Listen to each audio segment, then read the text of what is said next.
శ్రీ గురుభ్యో నమః. గురుర్బ్రహ్మ గురుర్విష్ణు గురుర్దేవో మహేశ్వరః గురుస్సాక్షాత్ పరం బ్రహ్మ తస్మై శ్రీ గురవే నమః. అస్మద్గురుచరణారవిందాభ్యాం నమః.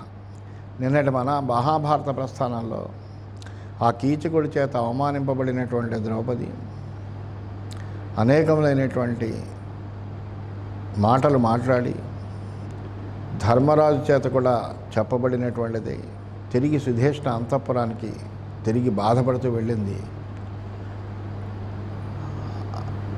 అంత కోపంతో అట్లాగే ఉన్నది. పాపం ఈ పరిస్థితి అంతా వింటున్నాడు జనమేజయ మహారాజు. ఇప్పుడు జనమేజయ మహారాజు అడిగాడు, ఏమయ్యా ఆ కీచకుడికి ఏంటి అంత బలం ఎలా వచ్చింది? అతడంటే రాజు కూడా భయపడిపోవడం ఏమిటి? అసలు అతని వృత్తాంతం ఏమిటి? ద్రౌపది అతన్ని శపించచ్చు కదా, ఆమె మహాపతివ్రత కదా, అటువంటిది ఆమె శపించకుండా ఎందుకుంది? ఈ విషయాలన్నీ చెప్పవలసిందని అంటే వైశంపాయనుడు చెప్పాడు. ఈ కీచకుడు ఆ కేకయ్య రాజు యొక్క సంతానంలో పుట్టినటువంటి వాడు. వీళ్ళు మహాపరాక్రమవంతులు. విరాటుడికి తమ పిన్ని కుమార్తె అయిన సుధేష్ణనిచ్చి వివాహం చేసిన తర్వాత ఆ విరాట్ రాజు దగ్గర ఉంటూ అనేకములైనటువంటి రాజుల్ని జయించి అతడికి శత్రుబాధ అనేటువంటిది లేకుండా చేశారు. అసలు పూర్వకాలంలో కాలేయులని మహారాక్షసులు ఉండేవారు, దైత్యులు ఉండేవారు. ఆ కాలేయులే ఈ కీచకులుగా పుట్టారు. అందులో బాణుడు చాలా మహాపరాక్రమవంతుడు. ఆ బాణుడే కీచకుడు అయ్యాడు. అందువలన ఆ కీచకుడు మహాబలపరాక్రమవంతుడైనటువంటి వాడు. అతడి పరాక్రమం వల్లనే విరాటుడు శత్రుభయం లేకుండా ఉంటున్నాడు. అందువలన అతన్ని ఏమీ అనలేకపోతున్నాడు అని ఆ కీచకుడి యొక్క వృత్తాంతం అంతా కూడా తెలియజేసాడు వైశంపాయన మహర్షి. అంతా విన్న తర్వాత సరే, క్షమ భరించాలి, క్షమతో ఉండాలి, అదే ధర్మమైనటువంటిది అని తెలుసుకున్నది కాబట్టి ఆ ద్రౌపది కూడా శపించగలిగిన సమర్థత కలిగినా కానీ శాపం ఇవ్వలేదు అతడికి. అలాగే భీముడు కూడా మహా క్రోధవసులేడు. ఆ క్షణంలోనే కీచకుడిని చంపేయాలనుకున్నాడు. కానీ యుధిష్ఠిరుడి చేత నియంత్రించబడినటువంటి వాడే ఆ రోజు ఎట్లాగో ఆ పాకశాలలో అలాగా బాధపడుతూ నిద్రపోతున్నాడు. అటువంటి సమయంలో సాహత సూతపుత్రేణ రాజపత్రి యశస్విని వధం కృష్ణ పరీప్సంతి సేనా వాహస్య భామిని. ఆ సూతపుత్రుడైనటువంటి కీచకుడు తన్నినప్పటి నుంచి ఆ బాధని మర్చిపోలేదన్నది, ఆ అవమానాన్ని అసలు సహించలేనటువంటిది మహా కీర్తిమంతురాలైనటువంటి రాజపత్ని అయినటువంటి ద్రౌపది సేనాపతి అయినటువంటి అతని వధను గూర్చి ఆలోచిస్తుంది. జగామావాసమే బాధ సా తదా ద్రుపదాత్మజా కృత్వా శౌచం యథాన్యాయం కృష్ణా సా తను మధ్యయ గాత్రాణి వాససీ చైవ ప్రక్షాళ్య సలిలేన సా చింతయామా సరతి తస్య దుఃఖస్య నిర్ణయం. అతని నివాస స్థానానికి వెళ్ళింది. అక్కడ తగిన రీతిగా శుద్ధి స్నానం చేసింది. తన శరీరాన్ని వస్త్రాన్ని జలంతో శుభ్రం చేసుకుంది. బాధపడుతోంది. ఆ దుఃఖానికి ఏమిటి నివారణ అని ఆలోచిస్తోంది. కింకరోమి క్వగచ్చామి కథం కార్యం భవేన్మమ ఇచ్చేవం చింతయిత్వా సా భీమం వై మనసా ఆగమత్. ఏం చేయని, ఎక్కడికి వెళ్ళను, నా పని ఎలా నెరవేరుతుందని ఆలోచిస్తూ మనసులో భీమసేనుని తలుచుకుందిట. నాణ్యకర్త రుతే భీమాత్ మమాద్య మనస ప్రియం తతబుద్ధాయ రాత్రౌ సా విహాయ శయనం స్వగం ప్రాద్రవన్నాథమిచ్చంది కృష్ణానాథవతీ సతీ భవనం భీమసేనస్య క్షిప్రమాయితలోచన దుఃఖేన మహతాయుక్త మానసేన మనస్వని.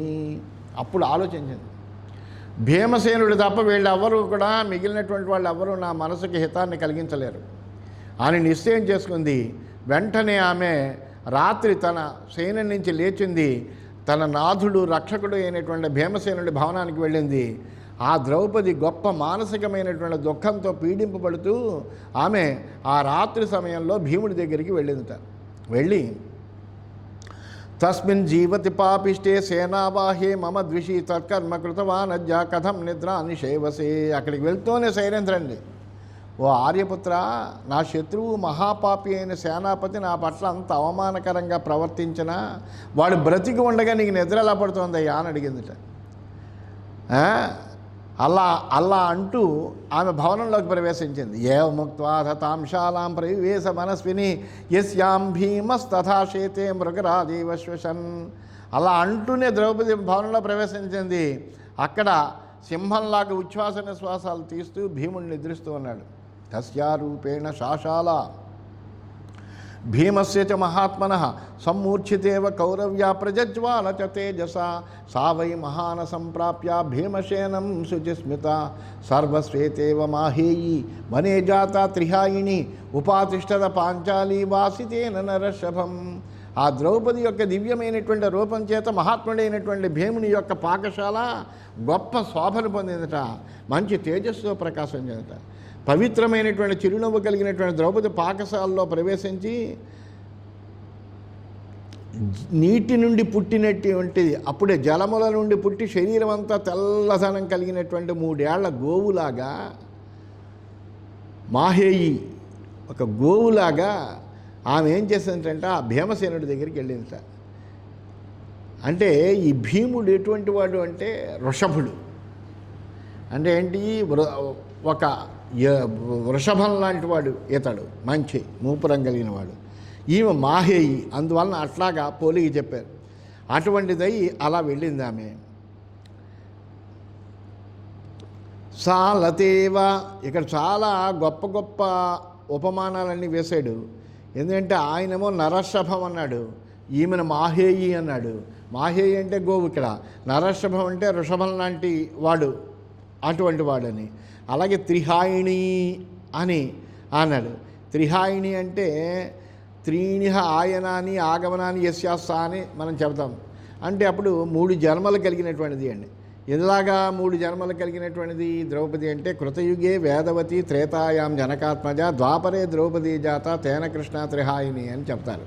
అంటే కృతయుగంలో వేదవతిగా పుట్టింది ఈమె, త్రేతాయుగంలో సీతగా పుట్టిందట, ద్వాపర యుగంలో ద్రౌపదిగా పుట్టిందట. అలా 3 జన్మలు కలిగింది అనమాట. సా లతేవ మహాశాలం ఫుల్లంగోమతి తీరజం పరిష్వజత పాంచాలి మధ్యమం పాండునందనం. గోమతి తీరంలో మొలిచి బాగా పెరిగినటువంటి ఉన్నతమైనటువంటి ఒక సాల వృక్షాన్ని లత అల్లుకుపోయినట్టుగా ఆ పాంచాలి ఆ పాండవ మధ్య ఉండేటువంటి భీముణ్ణి గట్టిగా ఆలింగనం చేసుకుందిట. చేసుకుని బాహుభ్యాం పరిరభ్యైవం ప్రాబోధయదనిందిత సింహం సుప్తం వనే దుర్గే మృగరాజవధూరివా. ఆమె అతన్ని 2 చేతులతో బిగించి పట్టుకుని దుర్గమైనటువంటి వనంలో నిద్రిస్తున్నటువంటి సింహాన్ని ఒక ఆడసింహంలా మేల్కొలిపిందట. భీమసేనముపాశ్రిష్యత్ హస్తినీవ మహాగజం వీణేవ మధురాలాప గాంధారం సాధుమూర్ఛతి అభ్యభాషత పాంచాలి భీమసేనమనిందిత. ఒక ఆడయ్యను గజరాజును ఆలింగనం చేసుకున్నట్టుగా ఆ పాంచాల రాజకుమారి భీమసేనుని ఆలింగనం చేసుకుని గాంధారంతో మధుర ధ్వనిని వినిపించే వీణలాగా తీయని మాటలతో మాట్లాడింది. ఉత్తిష్టోత్తిష్ట కింశేషే భీమసేన యథామృత నామృతస్య హి పాపీయాన్ భార్యామాలభ్య జీవతి. ఓ భీమసేన లేవయ్యా, ఎందుకు ఇలా నిద్రపోతున్నావు, శవలన పడున్నావు? నీలాంటి వీరుడైనటువంటి పురుషుడు జీవించి ఉండగా అతని భార్యని స్పృశించినటువంటి పాపాత్ముడు ఎవడైనా జీవించి ఉండగలడా? అతడు జీవించి ఉండకూడదు కదా.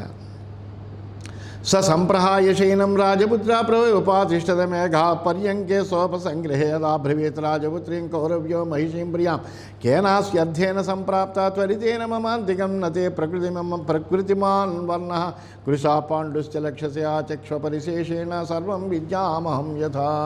అల్లా ద్రౌపది మేలుకొలపగానే ఆ భీమసేనుడు ఆ ప్రక్క మించి లేచి కూర్చున్నట్ట. తనకి అత్యంత ప్రియమైనటువంటి ద్రౌపదితో ఈ విధంగా అంటావు, దేవి ఎందుకమ్మా ఇలా తొందరపడి నా దగ్గరికి వచ్చావు? నువ్వు చాలా బాధపడుతున్నావు, నిరుత్సాహంగా కనిపిస్తున్నావు, విషయం అంతా పూర్తిగా నాకు తెలిసేలా చెప్పు అన్నాడు. సుఖం వా యది వా దుఃఖం ద్వేష్యం వా యది వా ప్రియం యథావత్ సర్వమాచక్షుత్వా జ్ఞాస్యామి ఏ క్షమం. నీకు సుఖమైనా దుఃఖమైనా కీడైనా మేరైన విషయం అంతా ఉన్నదన్నట్టుగా చెప్పు. అదంతా విన్నాక నేను దాన్ని నివారించడానికి తగినటువంటి ఉపాయాన్ని ఆలోచిస్తాను. అహమేవ హి తే కృష్ణే విశ్వాస్యక్ సర్వకర్మసు అహమాపస్సు చాపి త్వం మోక్షయామి పునః పునః. అన్ని పులంలోనూ నేను నీకు విశ్వాసపాత్రుడినే, అన్ని ఆపదల నుండి మాటి మాటికి సహాయపడి నేను తప్పిస్తున్నటువంటి వాడిని నేనే. అందువల్ల నువ్వు ఏమీ ఆలోచించకుండా చెప్పన్నాడు. శీఘ్రముక్త్వా యథాకామం ఎత్తే కార్యం వివక్షం గచ్చ వైశైనా ఏవా పురా అనాన్యేన బుధ్యతే. కాబట్టి నీకు ఇష్టమైనటువంటి రీతిగా ఏ పని గూర్చి ఇక్కడికి వచ్చావో, ఏం చెప్పదలుచుకున్నావో అది వెంటనే చెప్పు. మళ్ళీ ఎవరు తెలవకుండా ఎవరు గుర్తించకుండా నీ శయన గృహానికి వెళ్ళిపోన్నాడు. ఇది శ్రీమన్మహాభారతే విరాటపర్వణి కీచకవధపర్వణి ద్రౌపదీ భీమ సంవాదే సప్తదశోధ్యాయ. ఈ విధంగా శ్రీమన్ మహాభారతంలో విరాట పర్వంలో కీచకవధ పర్వం అనే ఉపపర్వంలో ద్రౌపదీ భీముల సంభాషణ అనేటువంటి 17వ అధ్యాయమైంది. 18వ అధ్యాయంలోకి మనం ప్రవేశించాము. ఈ వృత్తాంతాలన్నీ కూడా వైశంపాయన మహర్షి జనమేజయుడికి చెబుతున్నాడు. సాలజ్జమానా భీతాచ అధోముఖముఖీతత నోవాచ కించిద్వచనం బాష్పదూషితలోచన. అలా అడిగేటప్పటికి పాపం సిగ్గుతో ద్రౌపది భయంతో కళ్ళల్లో నీళ్లు పొంగి వచ్చిందట. ముఖం కిందకి దించుకుని మౌనంగా కూర్చుండిపోయింటే ఏమీ మాట్లాడలేకపోయిందట. తనకి జరిగినటువంటి అవమానానికి ప్రతీకారం చెయ్యడేమో ఈ భీముడు. ఎందుకంటే స్వయంగా చూసాడు, తను అక్కడ సభామండపంలో ఉన్నాడా, చూసాడు. చూసి కూడా ఏం జరిగింది నీకు కష్టం అని మళ్ళీ అలా ప్రశ్నించేటప్పటికి పాపం ఆ ద్రౌపదికి బాధ కలిగింది. అందుని వెంటనే ఏమి చెప్పలేకపోయిందట. అధాబ్రవీద్ భీమ పరాక్రమో బలీ వృకోదర పాండవ ముఖ్య సమ్మత ప్రబ్రూహి కింతే కరవాణి సుందర ప్రియం ప్రియే వారణ ఖేలగామిని. అప్పుడు మళ్ళీ ఆ భీముడు ఆమెతో అన్నట్ట, అమ్మా ఎందుకమ్మా నువ్వు అలాగే ఏమి చెప్పకుండా ఉన్నావు, నువ్వు చెప్పు, నీకు ప్రీతి కలిగినట్టుగా నన్ను ఏం చేయమంటావో చెప్పు, తప్పనిసరిగా చేస్తాను అని ఆమెకు అభయం ఇచ్చాడు. ఎందుకంటే ఎటువంటి వాళ్ళు, మంచి పరాక్రమం కలిగినటువంటి వాళ్ళు, మహాబలుడైనటువంటి భీముడు ఆ విధంగా చెప్పేట. అప్పుడు ద్రౌపది చెప్పింది, అశోచ్యత్వం కుశస్తస్యా యస్యా భర్త యుధిష్ఠిర జానన్ సర్వాణి దుఃఖాన్ని కిమ్మాంతం పరిపృచ్ఛసి. ఆ యుధిష్ఠిరుని భర్తగా పొందినటువంటి స్త్రీ శోకం లేనిది ఎలా అవుతుందయ్యా? అనేక మార్లు నాకు కష్టాలన్నీ కలిగించినటువంటి వాడు యుధిష్ఠిరుడే. నాకు జరిగేటువంటి అవమానాలన్నీ యుధిష్ఠిరుడి వల్లనే జరుగుతున్నాయి కదా. అందువలన ఆ దుఃఖాలన్నీ తెలిసి కూడా నువ్వు నన్ను ఏ విధంగా అడుగుతున్నావేంటయ్యా అంది. యన్మాం దాసీ ప్రవాదేన ప్రాతికామి తదా అనయ సభా పరిషదో మధ్య తన్మాం దహతి భారత. ఆ దుర్యోధను దాసి అనే ప్రవాదంతో ప్రాతికామి ద్వారా నన్ను సభాభవనం మధ్యలో ఉన్న సభ్యులందరిలోకి తెచ్చినటువంటి ఆ అవమానం నేటికి నన్ను ఇంకా దహిస్తూనే ఉంది. క్షత్రియై తత్ర కర్ణాజయ దృష్టా దుర్యోధనేన చ శ్వశురాభ్యాం చ భీష్మేణ విదురేణ చ ధీమత ద్రోణేన చ మహాబాహుకృపేణ చ బలంతమ. శత్రువులకి సంతాపం కలిగించేటువంటి మహాబాహువు అయినటువంటి భీమసేన ఆ సమయంలో అక్కడ కర్ణాదులు, క్షత్రియులు, దుర్యోధనులు, అత్తమామలు, భీష్ముడు, విదురుడు, ఇంకా ద్రోణాచార్యుడు, కృపాచార్యుడు అందరూ అక్కడ ఉన్నారు కదా. అప్పుడు నాకు జరిగినటువంటి అవమానము నీకు ఇంకా గుర్తులేదా? సాహం శశురయోర్మధ్య భ్రాతృమధ్య చ పాండవ కేశే గృహీత్వై సభాం నేత దేవతవై త్వయి. నువ్వు బతికుండగానే నా జుట్టు పట్టుకుని అత్తమామలు, దుర్యోధనులు మొదలుగా గల సోదరుల మధ్య రాజ్యసభకు తీసుకొచ్చారు. పార్థివస్య సుతానామ కాను జీవతి మాదృశ్య అనుభూయే దృశం దుఃఖం అన్యత్ర ద్రౌపదీం ప్రభో. ద్రౌపద కన్యకనేని నేను తప్ప వేరే ఏ రాజకుమారి ఇలాంటి బాధను అనుభవించి జీవించి ఉంటుంది? అసలు ఇటువంటి బాధను అనుభవించిందంటే ఆమె తప్పనిసరిగా ఆత్మహత్య చేసుకుంటుంది. అటువంటిది నేను బ్రతికున్నాను. ఇంకా వనవాస గతాయా సైంధవేన దురాత్మనా పరామర్శో ద్వితీయో వై షోఢుముత్సహతేతుక. అలా వనవాసం చేసే సమయంలో దుర్మార్గుడైన సింధురాజు జయత్రుడు నన్ను స్పృశించాడు. ఇది రెండో అవమానము. దీన్ని ఎవరు సహించగలరయ్యా? పద్భ్యాం పరిచరంచాహం దేశాన్ విషమ సంశయ దుర్గాన్ శ్వాపద సంఖ్యన తై జీవతి పాండవ. మీరందరూ బతికి ఉండగానే క్రూర మృగాలతో నుండి చొరసఖ్యం కానీ ఎగుడుదిగుడు ప్రాంతాల్లో కాలి నడకతో తిరగవలసి వచ్చింది నేను. తతోహం 12 వర్షే వన్యమూల ఫలాసిన ఇదంపురమను ప్రాప్త సుధేష్ణ పరిచారిక పరస్త్రీముపాదిష్టే సత్యధర్మ పదస్థిత. సరే, అలాగే పళ్ళు కందమూలాలు తింటూ 12 సంవత్సరాలు అడవిలో, అలాగే ఆ అడవిలో ఎగుడు దిగడాలు కలిగినటువంటి దాంట్లో అలా నడుస్తూ, అలాగే నేల మీద పడుకుంటూ, అలాగే కష్టాలన్నీ అనుభవించాను. ఇప్పుడు ఈ విరాట్ నగరానికి వచ్చి సుధేష్ణకు పరిచారకుని అయ్యాను. అలా సత్య మార్గంలో నడుస్తూనే ఒక స్త్రీకి, ఇంకొక స్త్రీకి నేను సేవ చేస్తున్నాను. గోశీర్షకం పద్మగంచ హరిశ్యామంచ చంద్ర నిత్యం పింషే విరాటస్వై జీవతి పాండవ సాహం బహూని దుఃఖాన్ని గణయామి నతే కృతే ద్రుపదస్య సుతాన్ చాహం దృష్టజుమ్నస్య చానుజ అగ్నికొండా సముద్ధూతాన్నోర్మ్యాం జాతు చరామి భోహో. మీరందరూ జీవించి ఉండగా నేను ప్రతి దినము కూడా విరాటరాజు కోసం గోశీర్షం పద్మకాష్టం హరిశ్యాం అనే చందనాలు నూరుతున్నానయ్యా. అయినా మీ సంతోషం కోసం ఇలాంటి ఇన్ని కష్టాలైనా భరిస్తున్నానే, కొంచెం కూడా లెక్క చేయట్లేదే. ద్రుపద మహారాజు కూతున్నయ్యా నేను, దుష్టజమునుని చెల్లెల్ని, అగ్నికుండంలోంచి పుట్టినటువంటి దాన్ని, ఎప్పుడూ నేల మీద కాలు మోపి నేను నడవలేదే. మిమ్మల్ని వివాహం చేసుకున్న తర్వాత ఇంతటి దుర్దశను నేను అనుభవిస్తున్నాను. మత్స్యరాజ సమక్షంతు తస్య ధోత్తస్య పశ కీచకేన పరామృష్ట కాను జీవతి మాదృశి. ఆ మత్స్యదేశపు రాజు విరాటుని సమక్షంలోనే ఆ జోధర్ చూస్తుండగానే కీచకుడు తన్ని నన్ను అవమానపరిచాడు. అది సహించిన అలాంటి ఏ రాజకుమారి జీవించి ఉంటుంది అన్నాడు. ఏవం బహువిధే క్రోశే క్లిశ్యమానాంచ భారత నమాం జానాసి కౌంతేయ కిం ఫలం జీవితేనమే.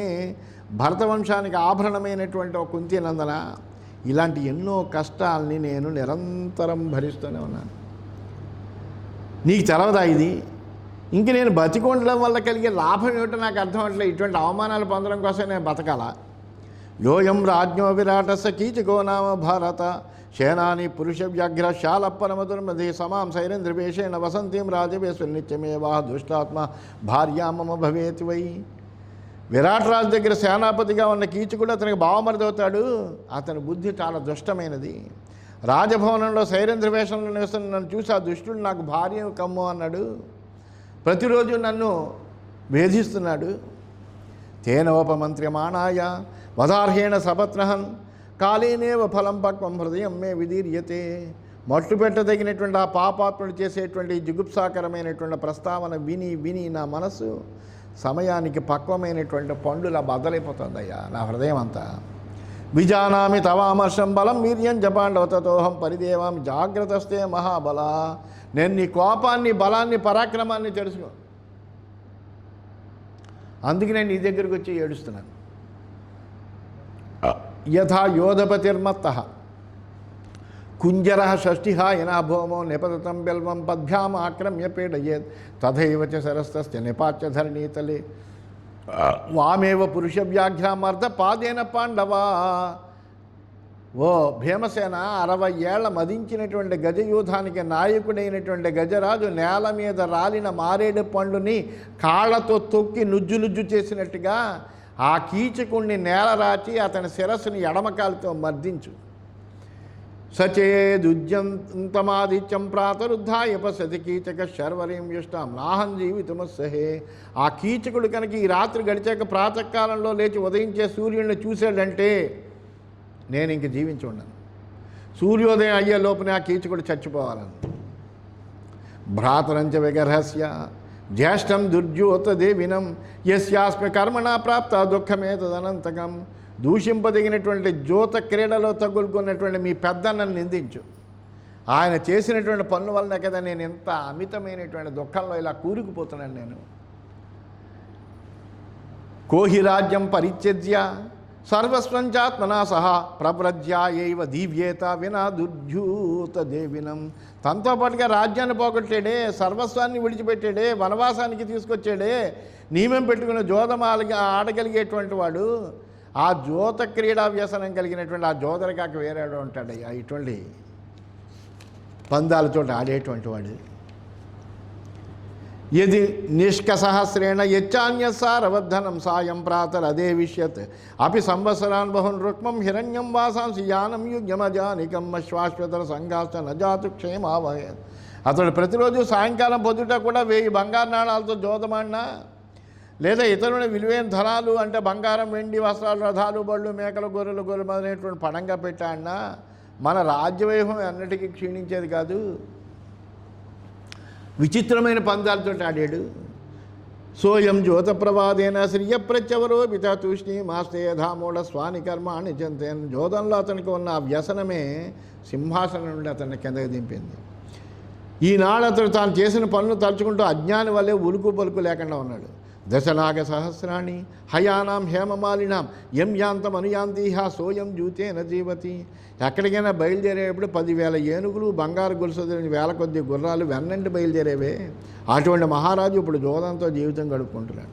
రథాశతసహస్రాణి నృపాణామమితో జసాం ఉపాసంత మహారాజం ఇంద్రప్రస్థే యుధిష్ఠిరం శతం దాసీ సహస్రాణం యస్య నిత్యం మహానసయ పాత్రీహస్తం దివారాత్రమైధిన్ భోజయంచుత ఏష నిష్క సహస్రాణి ప్రదాయ దయతాం బలహజ్యూతజేన హ్యనర్థేన మహతా సముపాశ్రిత.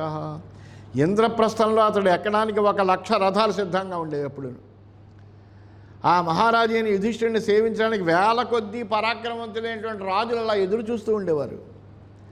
అతని భోజనాలయంలో నిత్యము 1,00,000 మంది దాసీలు బంగారు పాత్రలు చేతితో పట్టుకుని పగలు రాత్రి అనేక మంది అతిథులకు భోజనం పెడుతూ నిరంతరము అలా అన్నదానం చేస్తూనే ఉండేవారు. దాతల్లో ఉత్తమమైన యుధిష్ఠిరుడు రోజు వేల కొద్దీ బంగారు నాణాలు దానంగా ఇస్తూ ఉండేవాడయ్యా. ఆ ధర్మరాజు నేడు జోదంలో సంపాదించిన అనర్థదాయకమైన ధనంతో ఇవాళ జీవితం గడుపుతున్నాడు. ఏనం హి సర్వసంపన్న బహవః సోతమాగతా సాయం ప్రాతురుపాతిష్టన్ సుమృష్ట మణికుండలా. ఇంద్రప్రస్థంలో విశుద్ధ మణిమయమైన కుండలాలు ధరించిన అనేకులు సూతులు మాగధులు మధుర స్వరంతో మిళితమైన వాక్కులతో సాయం ప్రాతకాలంలో ఈ మహారాజును స్తుతిస్తూ ఉండేవారు వందిమాగధులు. సహస్రం ఋషయో యస్య నిత్యమాసన్ సభాసుద తపస్సుతోపసంపన్నా సర్వకామైరుపస్థితా. తపస్సుతో వేద విజ్ఞానంతో నిండి ఉన్న వేల కొద్ది పూర్ణకాములైనటువంటి ఋషులు మహర్షులు కూడా ప్రతిరోజు ఇతని రాజసభలో కొలువుదీరుండేవారయ్యా. 88 సహస్రాణి స్నాతక గృహమేధిన 30 ఏకైక యాన్ బిభర్తి యుధిష్ఠిర. ఒక్కొక్కరి వద్ద సేవ కోసం ప్రత్యేకంగా 30 మంది దాసీలను పెట్టి 88,000 మంది స్నాతక గృహస్థ బ్రాహ్మణులు యుధిష్ఠిరుడు పోషించేవాడు. ఒక్కళ్ళ దగ్గర 30 మంది దాసీలను పెట్టి అప్రతిగ్రాహిణాం చైవ యతీనాం ఊర్ధ్వరేతసాం దశచాపి సహస్రాన్ని సోయమాస్తే నరేశ్వర. అలాగే వాళ్ళతో పాటే దానం పట్టని గ్రహులైనటువంటి 10,000 మంది ఊర్ధ్వరేతులైనటువంటి సన్యాసుల్ని స్వయంగా భరించి పోషిస్తూ ఉండేవాడే. అటువంటి ధర్మరాజు ఇవాళ ఇటువంటి దీనమైన అవస్థలో జీవిస్తున్నాడయ్యా. ఆనృశంసం అనుక్రోశం సంవిభాగస్తథైవ చ యస్మిన్నే తాని సర్వాణి సోయమాస్తే నరేశ్వర. కోమరత్వము దయ, అందరికీ అన్నవస్త్రాలు ఇవ్వడం మొదలైన సమస్త సద్గుణాలు ఉండేటువంటి ఆ మహారాజే ఇటువంటి దురవస్థలో ఉండిపోయాడు. అంధాన్ వృద్ధాన్ సదానాథాన్ బాలాన్ రాశేషు దుర్గతాన్ బిభర్తి వివిధాన్ రాజా ధృతిమాన్ సత్య విక్రమ సంవిభాగమనా నిత్యం ఆనృశంస్యాద్ యుధిష్ఠిర. ఈ విధంగా అంతటి ధైర్యము సత్యము పరాక్రమము కలిగినటువంటి యుధిష్ఠిరుడు కేవలము తన కోమలమైనటువంటి స్వభావం కారణంగా ఎల్లప్పుడూ అందరికీ భోజన సదుపాయాలు కల్పించడంలో లగ్నం చేస్తూ ఉండేవాడు మనస్సే. అటువంటి వాడు తన రాజ్యంలో అంధులను, వృద్ధులను, అనాథులను, బాలకులను, అసలు దుర్గతికి పోలేనటువంటి అందరినీ కూడా అలా రక్షించి పోషిస్తూ ఉండేవాడే. అటువంటి వాడు ఇప్పుడు ఎలా ఉన్నాడయ్యా? ఈ మత్స్యరాజుకి సేవకుడిగా ఉన్నాడే. సయేష నిరయం ప్రాప్త మత్స్యస్య పరిచారక సభాయాం దేవితారాజ్య కంకోబ్రూతే యుధిష్ఠిరే. అటువంటి యుధిష్ఠిరుడు మత్స్యరాజుకు సేవకుడై పరాధీనత అనేటువంటి నరకంలో పడున్నాడయ్యా. సభలో రాజుతో జోదమాడుతూ తాను కంకునిగా పరిచయం చేసుకుంటున్నాడు.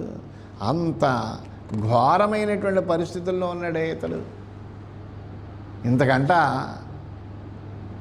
దురదృష్టం అనేటువంటిది ఏదైనా ఉంటుందా? దీనికి కారణం ఏమిటి? కేవలము జ్యోత వ్యసనం వల్లనే కదా అని ఆ భీమసేనుడికి తన యొక్క బాధనంతా కూడా వెళ్ళగక్కుకుంటోంది ద్రౌపది అని తెలియజేస్తూ స్వస్తి.